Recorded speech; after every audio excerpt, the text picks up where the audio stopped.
ada pikiran-pikiran bahwa PKI akan bangkit, sedang bergerak bahaya laten komunis di Indonesia, saya pikir ini pikiran yang sudah kadaluarsa, pikiran yang abkir, pikiran yang basi, termasuk di dalamnya adalah mereka yang berpikir untuk memutar ulang dan nonton bareng film produksi Orde Baru pengkhianatan G30S PKI.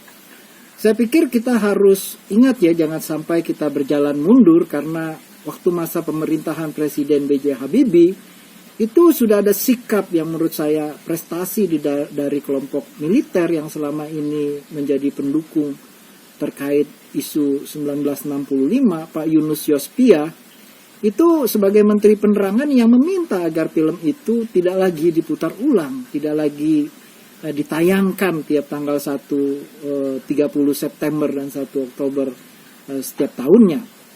Dan kemudian sikapnya Pak Yunus Yospia ini juga diikuti oleh sikap Pak Yono Sudarsono sebagai Menteri Pendidikan yang meminta mengevaluasi seluruh buku-buku agar informasi-informasi yang keliru terkait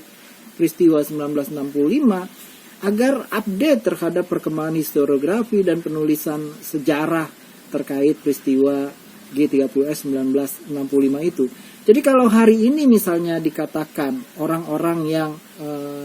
mengejek gitu ya, mempertanyakan keinginan untuk memutar ulang film pengkhianatan G30S PKI dan nonton bareng, itu sebagai orang-orang bagian dari kelompok komunis, kelompok kiri, kelompok bahaya laten yang akan bangkit, itu menurut saya keliru, karena orang seperti Pak Yunus Yospia itu bukan orang kiri. Orang seperti Pak Yono Sudarsono adalah seorang intelektual, seperti juga seorang Pak Yunus Yospia seorang militer gitu. Saya sendiri lebih melihat bahwa kalau ada rame-rame isu tentang akan bangkitnya komunis, akan bangkitnya PKI, saya lebih melihat itu bukan angkat bangkitnya PKI atau akan bangkitnya komunis, justru akan bangkitnya Orde Baru, karena